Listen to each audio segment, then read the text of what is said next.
Right breaking news చూస్తున్నాం. Kadapa corporation బంగ్లాలో పేకాడుతూ ఉద్యోగులు జల్సా చేసుకోవడం సంచలనంగా మారింది.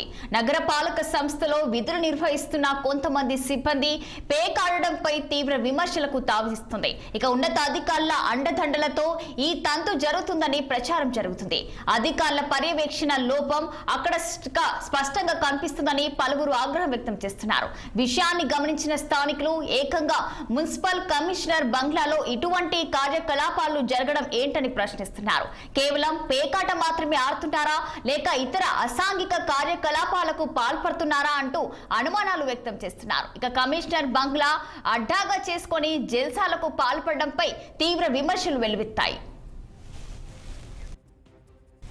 ఇదే అంశానికి సంబంధించి మా కడప జిల్లా ప్రతినిధి యూసుఫ్ ఫోన్ లైన్ లో అందించేందుకు సిద్ధంగా ఉన్నారు. చెప్పండి యూసుఫ్, దీనికి సంబంధించిన అప్డేట్స్ ఏంటి? కడప మున్సిపల్ కార్పొరేషన్ లో పనిచేస్తున్నటువంటి అవుట్ సోర్సింగ్ సిబ్బంది ఎవరైతే కార్తీక్ అనే కావచ్చు, మిగతా ఇద్దరు సిబ్బంది కూడా కమిషనర్ డ్రైవర్ కూడా ఇవాళ కడప కార్పొరేషన్ సంబంధించిన ఆ కమిషనర్ బంగ్లాలో పేకాట ఆడుతున్నటువంటి దృశ్యాలు సోషల్ మీడియా వేదికగా వైరల్ గా మారాయి. మొత్తం కూడా నెటిజన్లు దృష్టికి వస్తా ఉన్నారు. నగరంలో ఆ కమిషనర్ గా మనోజ్ రెడ్డికి సంబంధించిన సిబ్బంది ఈ బంగ్లాలో పేకాటతో పాటు మద్యం సేవిస్తూ విచ్చలవిడిగా చిత్రాలకు పాల్పడుతా ఉన్నారు. ప్రభుత్వ బంగ్లాలో ఇటువంటి కార్యకలాపాలు జరగడంపై ఉన్నత అధికారులు చర్యలు తీసుకోవడంతో పాటు నిఘా ఉంచడంతో వైఫల్యం చెందారన్నటువంటి విమర్శలు అయితే వెలువెత్తుతా ఉన్నాయి. దాదాపు గతంలో ఉన్నటువంటి గత ప్రభుత్వంలో ఐఏఎస్ అధికారి సూర్యప్రవీణ్ కోసం కడప కార్పొరేషన్ దాదాపు 2.5 కోట్ల రూపాయలు వెచ్చించి ఓ బంగ్లాను ఆ మారుతి నగర్ లో రూపొందించారు.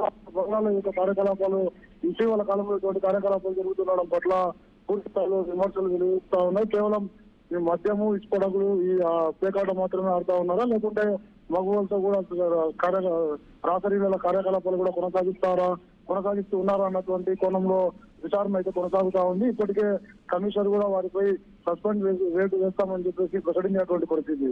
అయితే దాదాపు చాలా రోజులుగా ఒక 6 నెలల నుండి సంవత్సర కాలం పాటుగా ఈ యొక్క వ్యవహారాలు కొనసాగుతా ఉన్నట్లు కార్పొరేషన్ కొంతమంది సిబ్బంది అయితే తెలియజేస్తా ఉన్నారు. ఈ మద్యంతో పాటు పేకాటలో కేవలం మున్సిపల్ సిబ్బంది మాత్రమే పాల్గొంటా ఉన్నారు లేకుంటే ఇతరులు కూడా ఇక్కడికి రాకపోకలు కొనసాగిస్తా ఉన్నారు అన్నటువంటి కోణంలో అయితే విచారణ కొనసాగుతా ఉంది. అయితే ఇక్కడ కేవలం సీసీ కెమెరాలు పనిచేయకపోవడం కూడా ఇంత అనుమానాలకు దాగిస్తా ఉంది. గతంలో సీసీ కెమెరాలు మెరుగ్గా పనిచేసేటివి ప్రస్తుతం సంవత్సరం కాలం నుండి ఎందుకు ఈ యొక్క సీసీ కెమెరాలు పనిచేయడం లేదన్నటువంటి ప్రశ్న అయితే ఉత్పన్నం అవుతా ఉంది. లోపల ఎవరైతే ఆ గెస్ట్ హౌస్ లో ఏదైతే సపరేట్ గా డ్రైవర్ తో పాటు ఆ సీసీకి ఒక చాంబర్ ఏర్పాటు చేశారు, ఒక రూమ్ కట్టారు. ఆ రూమ్ లోనే ఇటువంటి కార్యకలాపాలన్నీ కొనసాగుతా ఉన్నాయన్నటువంటి వ్యవహారం అయితే ఒక్కసారిగా తెరపైకి రావడంతో విమర్శలు వెలువెత్తుతా ఉన్నాయి. Rachana. Okay, thank you for the updates Yusuf.